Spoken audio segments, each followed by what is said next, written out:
What's going on, you guys? It's Lot again, coming to you from Germany. Today I'm gonna show you part of my bookshelf and draw a fusion of 3 books in there. Okay, you guys, let's start with the first one, which is the Comic Toolbox by John Forhouse. And the subtitle says, How to be funny even if you're not. So this book teaches you the science behind comedy. How characters and characters' actions become funny and how you write sketches and jokes. But even more so, this book also explains how stories in general work. How do you keep a story exciting, even if the story has nothing to do with comedy whatsoever? I think I actually learned more about this general part of storytelling than about how to be funny. Then we have one of those books we had to read in school. This is Cassandra by Krista Wolfe. I'm pretty sure she's a German writer, otherwise we wouldn't have read her in school. And I hated this!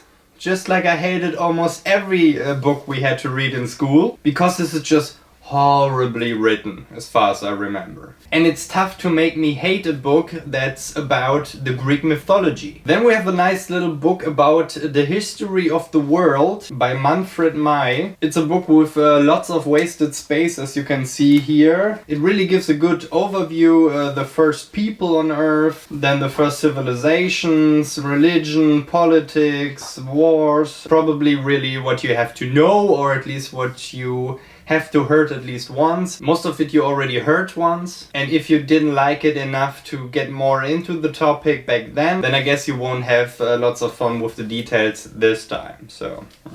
Then a very special book that I wanted to have as research for future books of my own. It's called, translated, The Monsters in Medieval Times by Rudolf Simek. 300 pages of probably very scientific texts. Oh, here's Alf, okay. With some pictures, very disturbing pictures. And what I hoped is that I get inspiration for lots of great monsters that I can use as antagonists in some novels I'm going to write. Let's see how that works out. Then, the first of 2 books in this section about Greek mythology. 50 classic myths. Very colorful book with lots of pictures and paintings. Basically a very easy read, but with lots of detailed information nonetheless. Cassandra, here she is again. Then a book I love very, very much is probably one of my favorite fantasy books, Oblivion by Anthony Horowitz. I bought this on a second-hand market in Singapore. Unfortunately, while reading it I noticed that I probably missed something, and yeah, I actually missed 4 other books that came before this one, because this is the last novel of the series The Power of 5.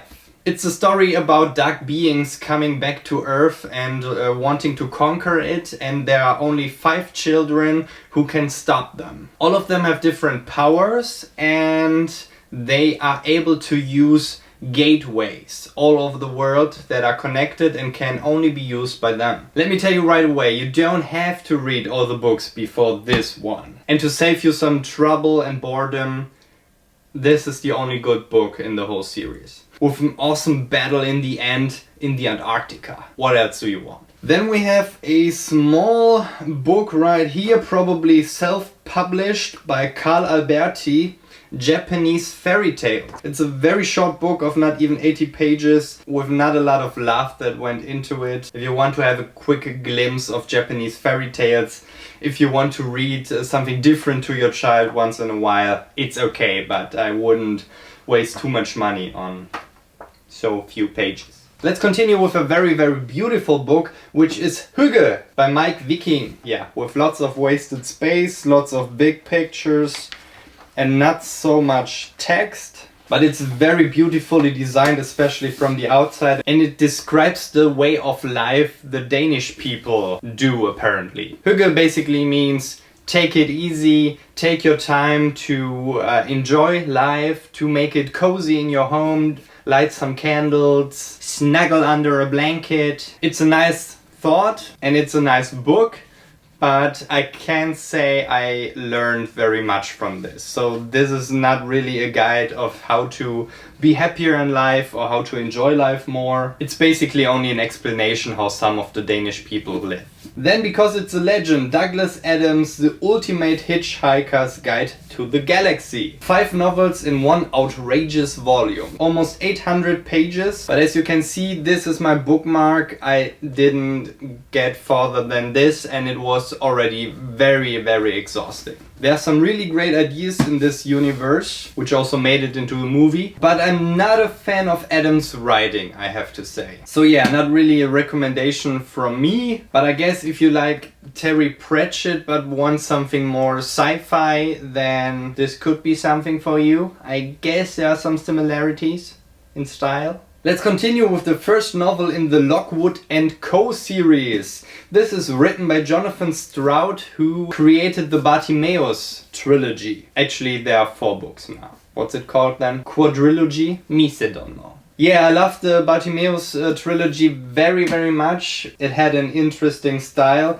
and this is a new idea of, I think, some kind of Ghostbusters, if I remember correctly. Also a novel mostly for teenagers, I guess. Was an easy read, but it didn't leave a very strong impression, so I would think about getting the next ones in the series. Then another book about Greek mythology, which I actually bought in Greece during my first holidays there, with lots of pictures about single characters in Greek mythology. Super interesting. And then let's get to my favorite author of fiction writing. Simon R. Green. I stumbled across him, I think, 2 years ago, and he is a very talented fantasy writer. Modern fantasy, my absolute favorite genre. And the Nightside series is about a detective, a little bit like John Constantine if you want, who has his office in our world, but has connections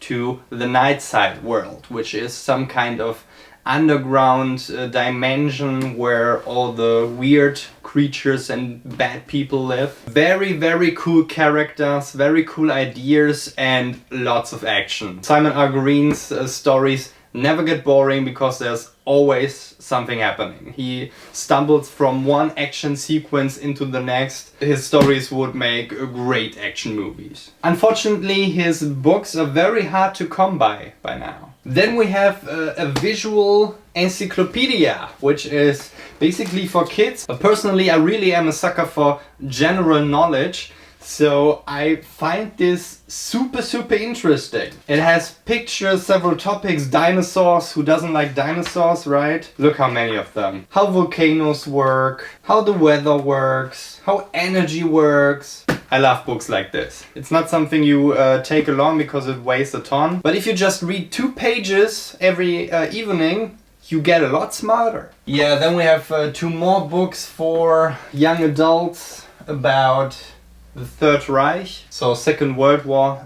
If you grow up in Germany, Second World War is super annoying after a while. Either you love it and are totally fascinated by all the history that's behind it, but basically in the history classes in school you learn nothing but. They drill all that information into your head until you can't stand to hear it anymore. Super annoying. Kinderland, which is translated to Children's Land, and it seems to be a collection of very short poems, songs or stories for children. So not for me. I also gonna skip the Kama Sutra. Imagine 2 of your friends right before your 18th birthday. They're walking through a mall and one says, "Dude, he's gonna be 18, that's a big one. We're gonna have to look for a very cool, very special present." "Dude, you're right. It's gonna be difficult." "Dude, look at this. It's called Kama Sutra. It's about sex." "Dude, that's funny. We totally gonna give that to him." Yeah, and that's how you get a Kama Sutra book in your bookshelf. Then we have a short book about the family dog, which is not so super interesting. A small book I got from a photography course, which explains how cameras work. And then I have very special books I brought from America. If you're looking for books in America, you probably stumbled across Barnes & Noble, which is a chain of bookstores, and they also have own book series.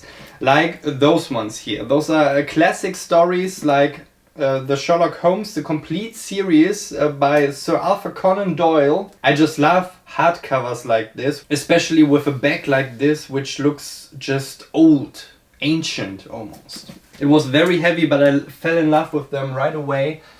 So I had to buy 3, and it almost made problems with my luggage weight. Then we have Alice in Wonderland and other stories, because a book like this is probably way more than just Alice in Wonderland by Lewis Carroll. Absolutely stunning and beautiful book. The last one is Classic Horror Stories by H.P. Lovecraft, among others. It's also Edgar Allan Poe, Bram Stoker, so it's probably Dracula inside, which I already read, and it was pretty exhausting. And then last but not least, in this section we have The Book of the Dead by Douglas Preston and Lincoln Child, which is a crime thriller book, and I think it's part of a series. I think I read another book in this series first and then noticed that there is either a sequel or a prequel to this, and then I bought this one. And the story is about...